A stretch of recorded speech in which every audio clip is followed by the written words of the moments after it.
The rain drummed lightly against the kitchen window as Emily stood by the stove, stirring a pot of soup. The house was quiet, save for the rhythmic ticking of the clock on the wall. It was one of those evenings where the silence felt heavier than usual, pressing against her like an invisible weight. She glanced at the time. 9:47 p.m. Daniel hadn't called. Not that she expected him to. The front door creaked open, followed by hurried footsteps and the sound of damp sneakers against the hardwood floor. Emily turned just as her stepson, Ethan, entered, shaking water from his jacket.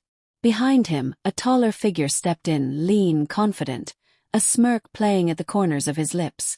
"Hey, Emily," Ethan said, dropping his bag by the stairs. "Jake's crashing here tonight."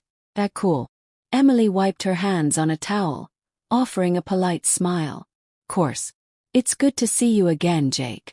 Jake shrugged off his hoodie, his shirt clinging slightly to his frame from the rain. "Thanks for having me," he said smoothly. His voice carried an ease, a quiet self-assurance that seemed to fill the space around him. She had met him a handful of times before, mostly in passing, a face in the background of Ethan's life. But something about him felt different tonight.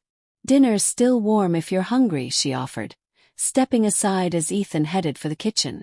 Jake's gaze lingered on her for just a second longer than necessary. "Appreciate it," he said, flashing a grin before following Ethan. Emily exhaled, pressing a hand against the counter. Maybe she was imagining things. Later that night, as she sat curled up in the living room with a book, their laughter drifted from the next room. It had been a while since this house felt this alive. She tried to focus on the words in front of her, but snippets of conversation filtered through. "Dude, you have no idea," Jake was saying. "Older women. Different level. They know what they want. No games." Emily's fingers tightened around the pages. Ethan snorted. "You sound like a creep." "I'm serious," Jake continued, his tone teasing. "If my friend's stepmom looked like yours, I'd." Ethan groaned. "Shut up." Emily's pulse skipped. She closed the book, suddenly too aware of the way her heart was beating. It was just talk. Stupid, careless talk. And yet, when she finally stood to turn off the lights, she couldn't shake the feeling that when Jake had said those words, he had meant for her to hear them. The house was quiet again. It was past midnight, and the storm had softened into a steady drizzle outside. Emily lay in bed, staring at the ceiling, but sleep wouldn't come. Her mind kept replaying the conversation from earlier, Jake's words slipping under her skin like an ember that refused to burn out. "If my friend's stepmom looked like yours, I'd." She exhaled sharply and sat up, brushing a hand through her hair. It didn't mean anything. He was just a young man being careless, unaware of the effect his words might have. And yet, why did she care? A dull ache settled in her chest, one she had grown used to over the years, neglect disguised as routine. Daniel used to be attentive, passionate. But over time, business trips turned into late-night calls, and late-night calls turned into silence. She had told herself she was fine, that loneliness was just something you learned to carry. But Jake's words had stirred something in her, something she wasn't sure she was ready to face. She sighed, pushing back the covers. Maybe a drink would help. Downstairs, the kitchen was dimly lit by the glow of the stovetop clock. Emily reached for a glass from the cupboard, filling it with water. The house was so still that the faint hum of the refrigerator felt deafening. Then footsteps. She turned as Jake stepped into the doorway, his silhouette sharp against the darkness behind him. His hair was tousled, his t-shirt clinging to his frame as if he had just rolled out of bed. "Couldn't sleep?" he asked, his voice lower, rougher than before. Emily swallowed, nodding.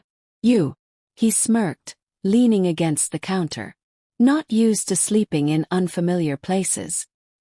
His gaze flicked to the glass in her hand. "Water. Or were you hoping for something stronger?" She almost laughed. "Just water." Jake watched her, something unreadable in his expression. Then, as if deciding something, he stepped closer, just enough that she could catch the faint scent of him. Clean, with a hint of something deeper, something warm. You heard us earlier, he said casually, though there was an edge to his voice. Emily stiffened. I don't make a habit of eavesdropping. His lips quirked. Didn't say you did. She should have walked away then, ended this conversation before it became something else. But she didn't. She stood there waiting for what she wasn't sure. Jake tilted his head slightly, studying her. I wasn't joking, you know. Her breath caught. He was too close now, his presence wrapping around her, making it impossible to ignore the unspoken charge in the air. This is dangerous, a voice in her head warned. You're the adult here. You're the one who should put an end to this. But she didn't move.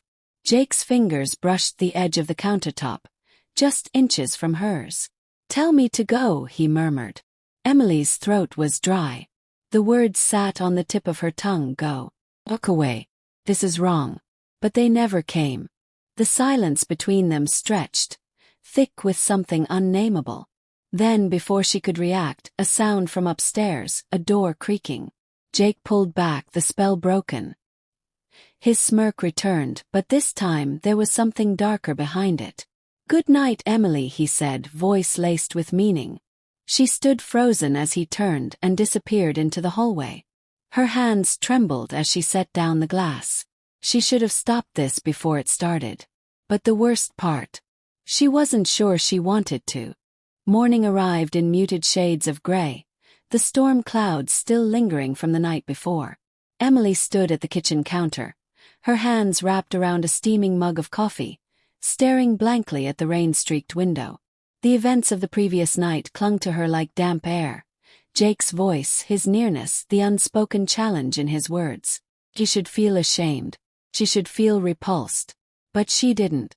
The sound of footsteps pulled her from her thoughts.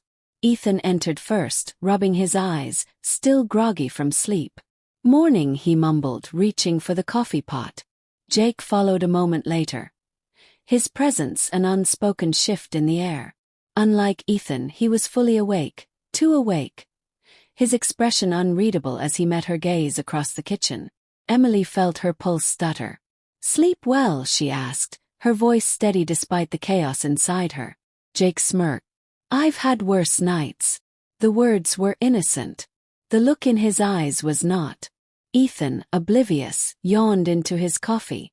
We're heading out later. Gonna meet up with some guys from school. Emily nodded, grateful for the normalcy of the moment. Just don't stay out too late. Yeah, Ethan muttered, already lost in his phone. Jake leaned against the counter, arms crossed. His shirt clung to his frame, emphasizing the strength beneath. He didn't look away from her. Emily turned, focusing on her coffee. This is nothing. Don't make it something. But she felt him watching.